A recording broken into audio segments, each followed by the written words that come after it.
আসসালামু আলাইকুম, সবাই কেমন আছেন? আজকে আপনাকে রাগ নিয়ে কথা বলবো। রাগ এমন একটা জিনিস, যারা বেশি একটু রাগী হয় তাদের মন একদম ফ্রেশ থাকে। তারা খুব নর্মাল এবং সফট কর্নারের মানুষ থাকে। তারা খুবই ভদ্র থাকে, সুশীল থাকে।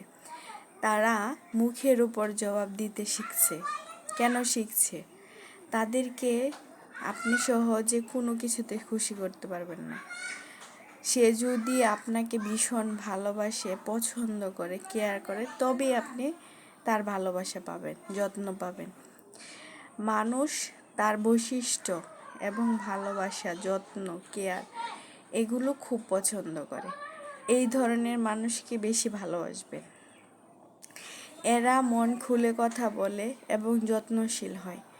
এদেরকে সহজে আপনি কষ্ট দিলে তারা সেই কষ্টটাকে মূল্য দিতে জানে। তারা অন্যের কষ্ট বোঝে। তারা যখন কষ্ট পায় তখন সরাসরি বলতে পারে না।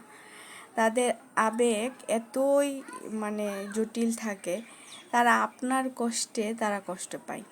এজন্য এ ধরনের মানুষকে আপনি সম্মান করবেন। রাগী মানুষগুলো খারাপ হয় না, তারা খুবই প্রতিভা সম্পূর্ণ মানুষ হয়।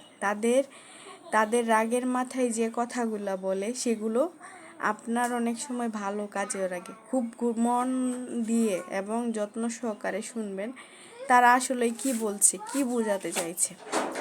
এ ধরনের মানুষকে আপনি সব সময় প্রাধান্য দেবেন।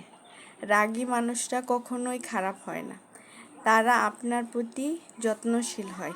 তাই আপনাকে ভালোবেসে যত্ন করে আগলে রাখতে চায়। তারা কখনো আপনার খারাপ চায় না। তারা রাগের মাথায় রাগ কাকে দেখায়? যাকে সবচাইতে বেশি ভালোবাসে এ ধরনের মানুষকে রাগ দেখায়। ঠিক আছে? রাগ মানুষকে খারাপ পথে নেই সেটা না। কিছু মানুষকে আছে রাগের মাথায় ভালোবাসা, যত্ন করে রাখে, তাদেরকে ভালোবেসে আগলে রাখার চেষ্টা করে। এ ধরনের মানুষকে আপনি খুবই ভালোবাসতে পারবেন। এ ধরনের মানুষের মন সফট এবং সুশীল হয়। ঠিক আছে? এ ধরনের মানুষকে আপনি তাদের কাছ থেকে ভালোবাসা খুব তাড়াতাড়ি পাবেন, যত্ন সহকারে পাবেন। ঠিক আছে? রাগী মানুষগুলো খুব সুশীল এবং ভদ্র হয়। এরা মুখে সরাসরি বলে দেয়, কিন্তু তাদের মন খুব সফট থাকে। তাই এই ধরনের মানুষকে ভালোবাসার চেষ্টা করবেন।